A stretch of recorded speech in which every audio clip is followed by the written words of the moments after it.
morning. Let's take a look at what was in my sheep box. My sheep box is where I stored all of my sheep stuff and goat stuff. And the bin you see here is actually the feed bin. But as I'm moving my sheep home, today I needed to bring a lot of stuff that I was storing at my house for the winter back to the barn to be able to be used.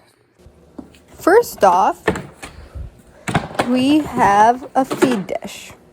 Only one this year, because Paris will not be getting any grain, and the minerals now go in a bucket. This is a rubber feed dish. People who own several sheep, like a breeding operation, often use like a big long trough style feeder, and people with horses usually use rubber dishes, but since I only have one sheep, it works just fine. You can also buy like a over-the-wall feeder or a plastic feed dish. Next, I have a brand new hay net. I bought the hay net so I can feed hay in it. So the hay is not on the ground, which isn't great for animals, especially in a straw stall since it just gets wasted, but more so because it's unhealthy for the sheep. In horses too, feeding straight off the ground is a higher risk for parasites.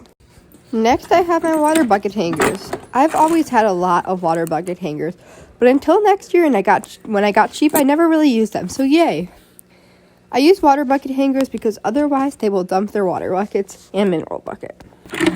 Next, I have water buckets, 3. 2 for water as they drink a lot and the baby won't be tall enough to reach a big one. And then I have my halters. I have 2 buckle halters, as I call them.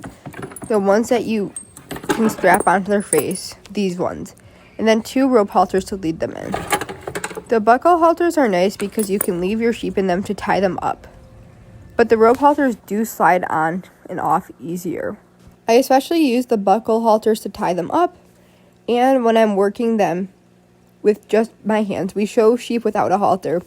I still have something to grab onto if they run away, but don't have a whole bulky halter on. The teal one's a sheep halter, but the red one's technically a horse halter. Wink, wink. Next, I have a 3rd water bucket. This one I'll probably use for minerals. This one's a flat back bucket, which is nice for hanging, especially if you have a built-in hook to the wall. But the round ones hang just as fine. It doesn't really matter what I use, it's just that I happen to have 2 round buckets and a flat back. Scoop. We have tons at the farm, but it's always good to have extras. Would you look at that?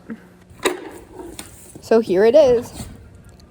This is everything out of my sheep tack box. The hay net, feed dish, buckets, and bucket hangers go right in the stall. The halters got hung up. Can you spot them in this picture? So did the buckle halters. This is where all of our horse halters go to, so it just makes sense for the sheep ones here. So I know where they are, and they're easy to get to.